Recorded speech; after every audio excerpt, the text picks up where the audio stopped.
هذا مقر الأساس للمواطن للتدمير، هذا هو. إبر، حبوب، حشيش، شراب. أزقة ضيقة تملأها القمامة والعصابات وروادها المدمنين على المخدرات، تسمى الأحياء العشوائية. 25 سنة تعاطى، يوميا تضرب 4 جرام 5 جرام يوميا، 4 إبر 5 إبر في اليوم الواحد، وإذا في زيادة أضرب كمان.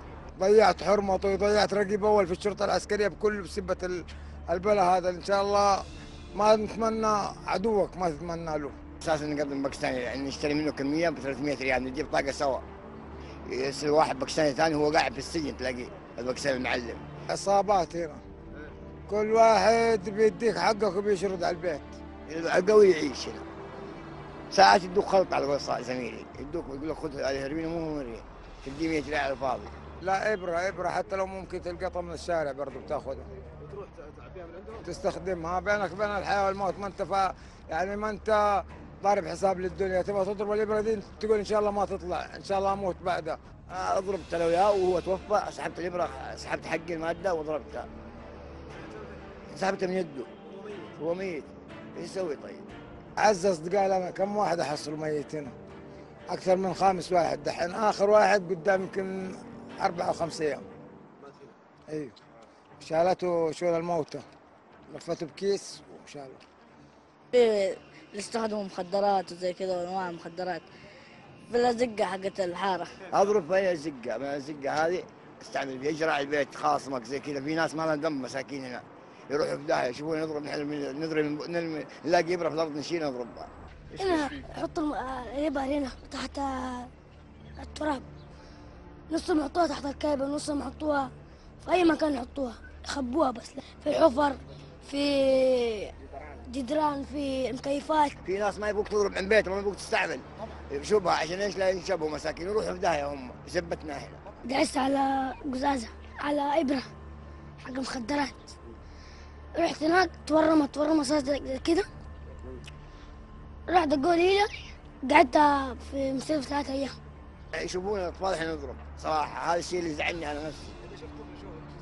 اندس، احاول اندس كذا، شوف الموقف ما ينساني بعد كذا خلاص. رحت الامل مرتين، ما في سرير فاضي، ما في سرير فاضي، ما في سرير فاضي، جننوني في السرير الفاضي. بس تحصلوا ميت دققوا له على في الشارع. في طلق نار وفي عذى وصار قتل وصار كل شيء.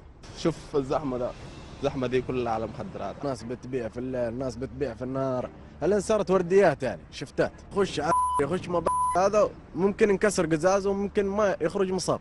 اذا انت غريب ما انت من الحاره تيجي ايش معك في الحاره؟ ما تبغى شيء لا يا تشتري يا تنضرب.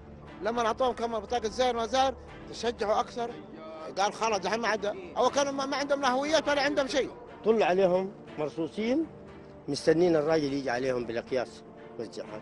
توصل لدرجه انه يخش بيوتنا برضه يسرقوا لاجل انه الواحد يفك قطعته، يقول لك انا تعبان منين اجيب مصاريف، منين اصرف على نفسي؟ ما في احد عنده بيصرف عليه.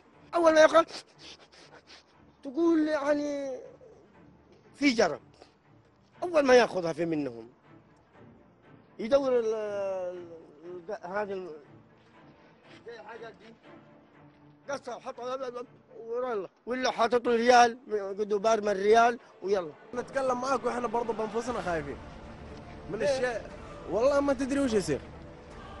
هم نفسهم ممكن هلا اذا ساب الحق في حالهم بيسيبونا احنا في حالنا. بدر الشريف، 8 MBC، جدة.